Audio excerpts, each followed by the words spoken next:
अस्सलाम वालेकुम अज़ीज़ तलबा व तालिबात। आज हम दव्वम जमात का सबक नंबर 6 जिसका उन्वान है आबादी का मुताला करेंगे। बच्चों, किसी भी मुल्क की तरक्की के लिए वहाँ की आबादी एक अहम वसीला या ज़रिया होती है। इस नक्शे में आबादी की तकसीम बताई गई है, जिसमें सबसे ज़्यादा आबादी गंगा के मैदानी इलाके उत्तर प्रदेश और बिहार जैसी रियासतों में है और सबसे कम आबादी जम्मू कश्मीर, अरुणाचल प्रदेश और मिज़ोरम जैसी रियासतों में। नक्शे और जदौल की मदद से आपको ये बताया गया है कि आबादी का गुंजानपन किस इलाके में ज़्यादा और किस इलाके में बहुत ही कम है। 2011 की मरदमशुमारी के तहत भारत की आबादी 121 करोड़ थी। आबादी के लिहाज से भारत दुनिया में दूसरे नंबर पर है। 2011 की मरदमशुमारी के मुताबिक भारत की आबादी का औसत गुंजानपन 382 अफराद फी मुरब्बा किलोमीटर है, जिसकी वजह से हमें यह वाज़ेह होता है कि एक छोटे से इलाके में भी ज़्यादा अफराद रहते हैं।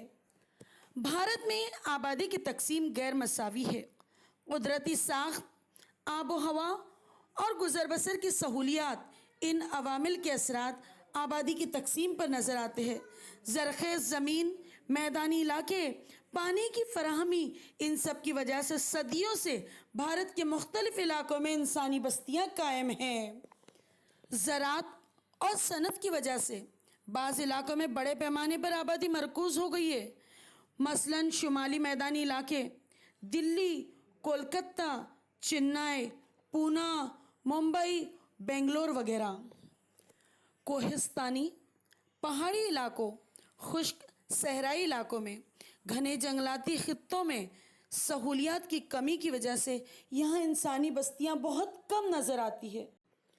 इन तमाम मालूमात की बिना पर हम ये नतीजा अखज़ करते हैं कि भारत के शुमाल में दरिया गंगा का ज़रख़ेज़ मैदानी इलाका है। गंगा के मैदानी इलाके में वाफ़िर मिक़दार में बारिश, ज़रख़ेज़ ज़मीन, पानी की फराहमी, मुतदिल आबो हवा जैसा मवाफ़िक अवामिल दस्तियाब है। दरिया गंगा की वादी ज़राअत और सनत की तरक्की के लिए निहायत मौजू है। मैदानी इलाका होने की वजह से यहाँ नक़ल व हमल का घना जाल फैला हुआ है, इसलिए शुमाली गंगा के मैदानी इलाकों में गुंजान आबादी है। भारत के सहराए आज़म, रेगिस्तानी इलाके, हिमालय के पहाड़ी इलाके और जंगलाती इलाकों में आबादी का गुंजानपन बहुत कम है, क्योंकि ये दुश्वार गुजार इलाके माने जाते हैं। जुनूब के सतह मुर्तफ़ा इलाके में ज़रख़ेज़ ज़मीन, वाफ़िर मिक़दार में पानी और सनतों के क़याम की बदौलत औसत गुंजान आबादी के इलाके हैं। आइए अब हम ब्राज़ील का मुताला करेंगे। ब्राज़ील के नक्शे का मुशाहिदा कीजिए और सवालात के जवाबात का मुताला भी कीजिए। किस हिस्से में आबादी बड़े पैमाने पर नज़र आती है? जिसका जवाब है जनूबी हिस्से में। रियो डी जेनेरो, साओ पालो, इन इलाकों में आबादी का गुंजानपन ज़्यादा है। अब बताइए किस हिस्से में आबादी का गुंजानपन इंतहाई कम है? जिसका जवाब है ब्राज़ील के मगरबी हिस्से में, जहाँ दरिया अमेज़न की वादी है, वहाँ आबादी इंतहाई कम है।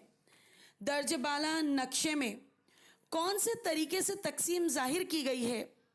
आबादी की तकसीम ज़ाहिर करने के लिए नुकाती तरीके का इस्तेमाल किया गया, जो कि आप नवम जमात में पढ़ चुके हो। ब्राज़ील की गुंजान आबादी वाली रियासतें: पहली रियो डी जेनेरो, दूसरी साओ पालो, तीसरी सांता कैटरीना, चौथी पैराना।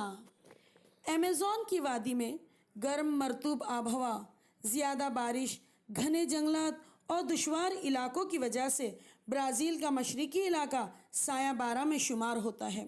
यहाँ आबादी की तकसीम बहुत कम है और बुलंद इलाकों में औसत बारिश और मवाफ़िक आबहवा की बदौलत औसत आबादी है।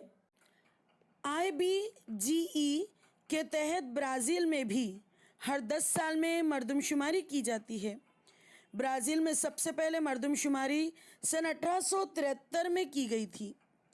अगली मरदमशुमारी 2020 में होनी है। 2010 की मरदमशुमारी के तहत ब्राज़ील की कुल आबादी सिर्फ और सिर्फ 19 करोड़ थी। बच्चों, अब हम तनासुब जिन्स का मुताला करेंगे। جب ہم ترسیم کا مطالعہ کرتے ہیں تو اس میں ہم کو یہ سمجھ میں آتا ہے کہ برازیل میں فی 1000 مردوں پر عورتوں کی تعداد زیادہ ہے۔ جب ہم بھارت کی ترسیم کا مطالعہ کرتے ہیں تو ہمیں سمجھ میں آتا ہے کہ برازیل کے برعکس بھارت میں فی 1000 مردوں پر عورتوں کی تعداد کم ہے۔ تناسب جنس یعنی کیا؟ فی 1000 مردوں پر یعنی 1000 مردوں کی تعداد پر عورتوں کی جو تعداد ہوتی ہے اسے تناسب جنس کہا جاتا ہے۔ گزشتہ کئی سالوں سے برازیل میں عورتوں کی تعداد میں اضافہ ہوا ہے، مگر بھارت میں صرف اور صرف کیرلا ایک ایسی ریاست ہے جہاں پر مردوں کے مقابلے میں عورتوں کی تعداد زیادہ ہے۔ 2016 کی معلومات کی بنا پر بھارت اور برازیل کی عمروں کا گروہ ظاہر کیا گیا ہے۔ بچوں، اس اہرامی ترسیم کی بنیاد پر بلو رنگ سے مرد اور گلابی رنگ سے عورتوں کی عمروں کو ظاہر کیا گیا ہے۔ برازیل کے مردوں اور عورتوں کی آبادی میں فرق زیادہ نظر آتا ہے، جس میں 10 سے 14 سال، 70 سے 74 سال، 75 سے 89 سال، 80 سے 85 سال، 84 سے 89 سال اور 90 سے 94 سال اس طرح بتایا گیا ہے، جبکہ بھارت میں مردوں اور عورتوں کی آبادی میں یہ فرق بتایا گیا ہے 0 سے 4 سال، 5 سے 9 سال، 10 سے 14 سال، 15 سے 19 سال، 20 سے 24 سال، 25 سے 29 سال اور 90 سے 94 سال میں کمی و بیشی خاص طور پر بتائی گئی ہے۔ آبادی جنس اور ساخت کے اعتبار سے برازیل کے مقابلے میں بھارت میں چھوٹے لڑکے لڑکیوں کا تناسب زیادہ ہے۔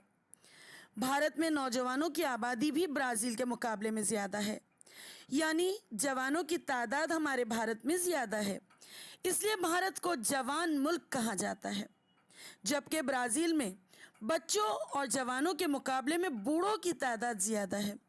برازیل میں عورتوں کی تعداد بھی بہت زیادہ ہے اور بھارت میں عورتوں کی تعداد کم ہے۔ بھارت میں صرف 75 سال کی عمر کے بعد عورتوں کی تعداد زیادہ ہے، جس کی وجہ سے ہمیں یہ سمجھ میں آتا ہے کہ مردوں کے مقابلے میں عورتوں کی شرح اموات کم واقع ہوتی ہے۔ ترسیم کے ذریعے یہ واضح ہوتا ہے کہ برازیل میں آبادی کی شرح میں دن بدن کمی آتی جا رہی ہے۔ آبادی 3% سے 0.3% تک پہنچ گئی ہے۔ بچوں، 1970 سے 2010 کے عرصے میں برازیل کی شرح پیدائش میں بہت ہی کمی واضح ہوئی ہے۔ اگلی 2 دہائیوں میں برازیل کی آبادی کی افزائش انتہا کم ہونے کے امکانات نظر آ رہے ہیں۔ بچوں، برازیل کے مقابلے میں بھارت میں شرح پیدائش میں کمی ضرور آئی ہے، پر بہت تیز رفتاری سے نہیں آئی ہے، جیسا کہ آپ ترسیم میں دیکھ سکتے ہیں۔ سن 1961 میں بھارت کی شرح پیدائش 2.0% تھی۔ اس کے بعد کی دہائیوں میں آبادی بڑھتی چلی گئی، مگر 2011 میں بھارت کی آبادی کی شرح افزائش 1.7% تھی، جو کہ کم ہے مگر نہایت سست رفتاری کے ساتھ۔ اس طرح شرح پیدائش ہماری گھٹ رہی ہے۔ برازیل کی عرص حیات کی ترسیم کا جائزہ لیجیے۔ بھارت کی عرص حیات کی تقسیم کا مطالعہ کیجیے۔ ان دونوں ترسیموں کی مدد سے ہمیں یہ معلومات ملتی ہے کہ برازیل کے لوگوں کی اوسط عرص حیات 75 سال ہے، جبکہ بھارت کی اوسط عرص حیات 68 سال ہی ہے۔ اوسط عرص حیات میں اضافہ سماجی ترقی کی ایک اہم علامت ہوتی ہے، جہاں طبی سہولیات، مناسب تغذیہ، ضروری اشیاء کی فراہمی کی بدولت شرح اموات میں کمی واقع ہوتی ہے اور عرص حیات بڑھ جاتا ہے۔ بھارت اور برازیل کی خواندگی کی شرح یعنی تعلیم کی شرح کا جائزہ لیتے ہیں۔ اس ترسیم میں یہ بتایا گیا ہے کہ برازیل میں خواندگی کی شرح میں تقریباً اتنے سالوں میں 18% کا اضافہ ہوا ہے۔ یہاں بھارت کی ترسیم کا مطالعہ کرتے ہوئے ہمیں یہ سمجھ میں آتا ہے کہ بھارت میں خواندگی کی شرح میں تقریباً 32% کا اضافہ ہوا ہے۔ ان دونوں ترسیموں کی وجہ سے ہم یہ نتیجہ اخذ کرتے ہیں کہ برازیل کی شروعات میں خواندگی کا تناسب زیادہ تھا اور بھارت کا شروعاتی تناسب بہت کم تھا۔ اس لیے بھارت میں خواندگی میں بہت بہترین اضافہ ہوا ہے۔ یہاں ہمارا آبادی کا سبق ختم ہوتا ہے۔ امید ہے آپ کو سبق بہتر طریقے سے سمجھا ہوگا۔ دعاؤں میں خاص یاد رکھیے، اپنا خیال رکھیے۔ اللہ حافظ۔